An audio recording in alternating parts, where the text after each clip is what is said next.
இந்த சேனலை தொடர்ந்து நடத்த உதவி செய்ய நினைப்பவர்கள் உதவி செய்யலாம். வணக்கம். RSS Ravi R N Ravi தமிழ்நாட்டினுடைய கவர்னராக இருக்கக்கூடிய ஆர்.என். ரவி நேற்றைய தினம் தீனதயாள் உபாத்தியாயனுடைய புத்தக வெளியீட்டு விழாவில் ஒரு செய்தியை சொல்லியிருக்கிறார். என்ன சொல்லியிருக்கார் அப்படின்னா, இந்தியாவிற்கு ஏகாதிபத்தியம் தேவை, ஆங்கிலேயர் ஆட்சி நன்றாக இருந்தது.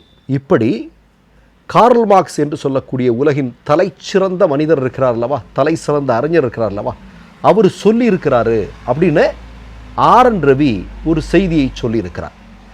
கார்ல் மார்க்ஸ், அதாவது கம்யூனிஸ்டுகள் இங்கே இருக்கக்கூடிய பண்பாட்டையும் கலாச்சாரத்தையும் அழித்து கொண்டிருக்கிறார்கள், இது போன்றதெல்லாம் தொடர்ந்து அவர் பேசிகிட்டு இருக்கார். இப்போ நமக்கு எல்லாருக்குமே நல்லா தெரியும், கார்ல் மார்க்ஸ் என்று சொல்லக்கூடிய அந்த மாமனிதர், இந்தியாவை பற்றி கார்ல் மார்க்ஸ் என்கிற ஒரு புத்தகம் தமிழில் கூட வந்திருக்கு, அவர் எழுதியது, நமக்கு எல்லாருக்கும் தெரியும். கூடுதலான ஒரு செய்தி என்னென்னா, அவர் நியூயார்க் டெய்லி ட்ரிபியூன் என்று சொல்லக்கூடிய அமெரிக்க பத்திரிகைக்கு அவர் ஒரு 10-12 வருட காலம் தொடர்ந்து பல கட்டுரைகள் எழுதியிருக்கிறார். அதில் இந்தியாவை குறித்தும் எழுதியிருக்கிறார். ஆனால் அப்படி அவர் இந்தியாவை பற்றி எழுதியதில் ஆர்எஸ்எஸ்காரராக இருக்கக்கூடிய ஆர்.என். ரவி சொல்லி இருக்கக்கூடிய ஒரு செய்தி கிடையவே கிடையாது என்பதுதான் உண்மை. கூடுதலான ஒரு செய்தியை சொல்கிறேன். ஏன்னா கார்ல் மார்க்ஸ் பற்றி சொன்னதுனால கார்ல் மார்க்ஸ் இந்தியாவை பற்றி எவ்வளோ பெரிய உயர்வான அபிப்பிராயம் வைத்திருந்தார் என்பதை நாம் சொல்ல வேண்டியிருக்கிறது. அவர் தெளிவாக சொல்கிறார். என்ன சொல்கிறார் அப்படின்னா, இங்கிலாந்து முதலாளித்துவம் இந்திய மக்களை சமூக துயரங்களிலிருந்து ஒருபோதும் விடுதலை செய்யாது. ஆனால் அந்த விடுதலைக்கான புறச்சூழல்களை தனது சுயநலனுக்காக உருவாக்கும். அதாவது இன்றைக்கு மோடியும் அமித்ஷாவும் ஆர்எஸ்எஸ்காரர்களும் இந்து முஸ்லீம் விளையாட்டு தங்களுடைய சுயநலனுக்காக, தங்களுடைய அதிகார பசிக்காக ஒரு விளையாட்டு விளையாடிட்டு இருக்கிறாங்க இல்லையா, அது மாதிரியான விளையாட்டுக்களை வேண்டுமானால் பிரிட்டிஷ்காரர்கள் இந்தியாவில் நிகழ்த்தக்கூடும். அதுக்கு முழுக்க முழுக்க சுயநலன் சார்ந்தது அப்படின்னு சொல்கிறாரு.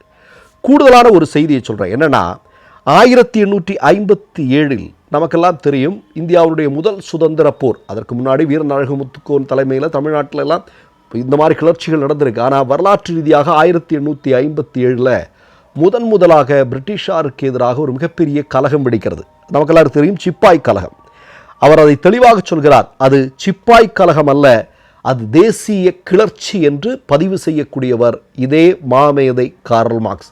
இன்னும் நிறைய நம்ம சொல்லிக்கிட்டே போகலாம். இந்தியாவை பற்றி எவ்வளோ பெரிய உயர்வான அபிப்பிராயங்கள் இந்தியர்களை பற்றி எவ்வளோ உயர்வான அபிப்பிராயங்களை வைத்திருக்கிறார்கள். இந்தியா அடுத்த இதை நோக்கி பயணிக்கும் என்றெல்லாம் சொன்னதெல்லாம் நமக்கு தெரியும். அவர் சொன்னது தான் சுதந்திர போராட்டமாக மாறி கடைசியில் இந்தியாவிற்கு விடுதலை வாங்கி தந்தது என்பதும் அவர் ஏற்கனவே குறிப்பிட்டிருக்கக்கூடிய விஷயம்தான். சரி, இப்போ கார்ல் மார்க்ஸ் கம்யூனிஸ்ட் இப்படின்லாம் சொல்லும்போது ஏன் ஆர்.என். ரவிக்கு பயமாக இருக்குது? ஏன் இந்த மாதிரி ஒரு உதறல் எடுக்குது? அதுக்கு பல காரணங்கள் இருக்குது. என்ன அப்படின்னா, பயந்து போய் தான் இவருடைய குருவாக இருக்கக்கூடிய ஆர்எஸ்எஸ்காரரான கோல்வால்கர், ஹெட்கேவர், இவங்கெல்லாம் என்ன எழுதி வைத்திருக்கிறார்கள், இந்தியாவினுடைய, அதாவது ஆர்எஸ்எஸ்னுடைய பரம எதிரிகள் என்று சொல்லக்கூடியவர்கள் 3 பேர். ஒருத்தர் முஸ்லீம்கள், இன்னொன்று கம்யூனிஸ்டுகள், அடுத்ததாக கிறிஸ்தவர்கள். இவர்கள் 3 பேரும் எப்போதுமே ஆர்எஸ்எஸ்க்கு பரம வைரிகள் இப்படின்னு அவங்க எழுதி வச்சிருக்கிறாங்க. அப்போ அந்த வழி வந்த ஆர்.என். ரவி இப்படி பேசாமல் இருந்தால்தான் நமக்கு ஆச்சரியம். அடுத்ததாக என்ன, இந்த காலகட்டத்தை நாம் எடுத்துக்கொள்ளும், மோடியினுடைய இந்த காலகட்டம் எடுத்துக்கொள்ளும். இந்த காலகட்டங்களில் மோடி மண்டியிட்டு மன்னிப்பு கேட்டிருக்கிறார் என்றால் அது கம்யூனிஸ்ட் போராட்டங்களின் முன்பு தான். இன்னைக்கு கம்யூனிஸ்டுகள் இந்தியாவில் பெரிய அளவில் ஆட்சி பொறுப்பில் இல்லை, கேரளாவில் மட்டும் இருக்கிறாங்க, திரிபுராவில் இல்லை, மேற்கு வங்கத்தில் இருக்க எங்கேயுமே பெரிய அளவில் எங்கேயுமே இல்லைங்கிறது நமக்கு தெரியும். ஆட்சி அதிகாரங்களில் அவர்கள் இல்லை பெரிய அளவில். ஆனால் மோடியை, அதுவும் நீங்கள் பார்த்தீங்கன்னா 2019 அதிகபட்ச பெரும்பான்மையோடு அதிகாரத்தின் உச்சத்தில் இருந்த மோடி கொண்டு வந்த சட்டத்தை மண்டியிட்டு வாபஸ் பெற வைத்தது கம்யூனிஸ்டுகளின் போராட்டம். மறுக்க முடியுமா? இப்போ ஏன் ஆர்.என். ரவி பயப்படுறார் அப்படின்னு தெரியுதா? இது ஒன்று உங்களுக்கெல்லாம் நல்லா தெரியும். டெல்லியில், மன்னிக்கவும், காஷ்மீரில் ஒரு சம்பவம் நடந்தது, நாடே நடுங்கி போனது இல்லையா? ஒரு ஆசிஃபா என்று சொல்லக்கூடிய ஒரு சிறு குழந்தையினுடைய ஒரு சம்பவம். நான் பெருசாலாம் சொல்ல வேண்டியதில்லை. அந்த குழந்தையினுடைய தகப்பனார் சொன்ன ஒரு வார்த்தையை மட்டும் சொல்கிறேன். நான் எல்லா இடத்துலையும் தேடுறேன், ஆனால் கோயிலுக்குள்ளே நான் தேடலை. ஏன்னா கோயிலுக்குள்ளே அப்படி நடக்கும் அப்படிங்கிறது இல்லை. கோயிலுக்குள் வைத்த அந்த குழந்தை என்ன நடந்தது அப்படிங்கிறதெல்லாம் உங்களுக்கு தெரியும். இந்த குரூப்பை, இந்த கொலைகார பாவிகளை, இந்த நயவஞ்சகர்களை, இந்த ஒரு பெரிய பாதகிகளை பாதுகாப்பதற்கான வேலைகளில் ஆர்எஸ்எஸும் பாஜகவும் அங்கே ஈடுபட்டது. ஆனால் அந்த சம்பவத்தை தோலுரித்து வெளியுலகத்திற்கு கொண்டு வந்த பெருமை ஒரு கம்யூனிஸ்டுக்கு தான் சேரும். அங்கே ஒரே ஒரு கம்யூனிஸ்ட் தான் இருக்கார், ஒரே ஒரு எம்எல்ஏ தான் வேண்டும். நிறையெல்லாம் வேண்டாங்க. பாஜக மாதிரி 2000 எம்எல்ஏ 500 எம்பியெல்லாம் தேவையில்லை, ஒரு ஆள் போதும். ஒரு கம்யூனிஸ்ட்டுக்கு இவங்க கூட்டமாக சேர்ந்துன்னா கூட பதில் சொல்ல முடியாது. அதுதான் உண்மை. அதனால தான் இவங்க இவ்வளவு பெரிய அளவில் அஞ்சுகிறார்கள். சரி, சுதந்திர போராட்ட காலத்தில் கம்யூனிஸ்டுகள் கப்பற்படை எழுச்சி நம்ம நிறைய பேசலாம் இல்லையா? அவர்கள் தங்களுடைய சொந்த உயிரை துச்சமென மதித்து இந்த தேசத்திற்காக, இந்த இந்திய நாட்டிற்காக செங்குருதி சிந்தி மிகப்பெரிய போராட்டத்தில் ஈடுபட்டு கொண்டிருந்த போது இந்த ஆர்எஸ்எஸ்காரங்கெல்லாம் என்ன செஞ்சிட்டு இருந்தாங்க நமக்கு நல்லா தெரியும். என்ன செய்து கொண்டிருந்தார்கள் என்றால், அவர்கள் ஒரு பக்கம் ஷூ நக்கி கொண்டிருந்தார்கள், ஒரு பக்கம் மன்னிப்பு கடிதம் எழுதி கொடுத்து கொண்டிருந்தார்கள், மற்றொரு பக்கம் குரூப்பாக சேர்ந்துடக்கூடாது, சேர்ந்து பிரிட்டிஷாரனுக்கு எதிராக ஃபைட் பண்ணால் இதாயிடும் அப்படிங்கிறதுக்காக அதை பிரிக்கக்கூடிய வேலைகள், அந்த சூழ்ச்சிகளில் ஈடுபட்டு கொண்டிருந்தார்கள் என்பதுதான் வரலாறு நமக்கு கற்றுத்தரக்கூடிய விஷயம். உண்டா இல்லையா? இப்போ நீங்கள் அமித்ஷா கர்நாடகாவுக்கு வராரு, வந்துட்டு அங்கே பதட்டத்தோடு பேசுகிறார். என்ன பேசுகிறாரு? கர்நாடகம் தமிழ்நாடு மாதிரி, மன்னிக்கவும், கர்நாடகம் கேரளா மாதிரி ஆயிரும், கம்யூனிசம் இங்கேயும் வந்துடும் அப்படின்னு. கம்யூனிசம் என்று சொல்லக்கூடிய வார்த்தைக்கே எவ்வளவு பயப்படுகிறார்கள் அமித்ஷாவும் மோடியும் ஆர்எஸ்எஸ் ஆர்.என். ரவியும் எல்லோரும். கொஞ்சம் யோசிச்சு பாருங்கள். அதனால தான் பதட்டத்தில் இல்லாத விஷயங்களை தொடர்ந்து பேசிக்கொண்டிருக்கக்கூடிய செயல்களை செய்து கொண்டிருக்கிறார்கள்.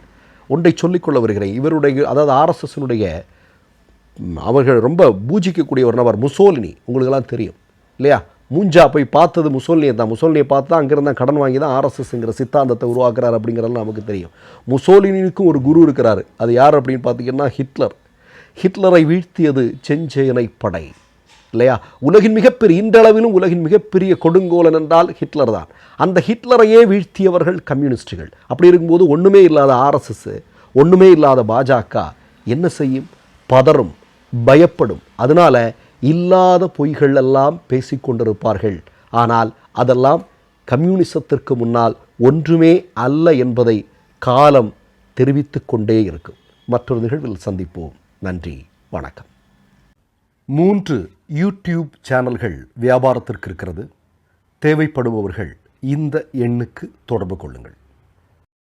மை நேம் இஸ் ரெட் சேனலை சப்ஸ்கிரைப் பண்ணிக்கோங்க. அதுக்கப்புறமா பக்கத்தில் இருக்கிற ஜாயின் பட்டனை கிளிக் பண்ணீங்கன்னா ஒரு நியூ பேஜ் ஒன்று ஓப்பன் ஆகும். அதுலேயும் ஜாயின் பட்டனே கிளிக் பண்ணிக்கோங்க.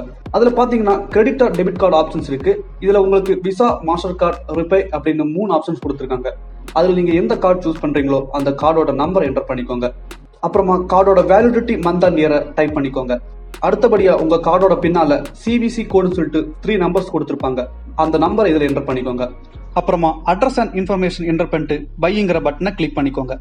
ஒருவேளை உங்க கார்டு நம்பர் இன்வாலிட்னு காமிச்சிச்சுன்னா உங்க கார்டுல இன்டர்நேஷனல் யூசேஜை எனேபிள் பண்ணுங்க.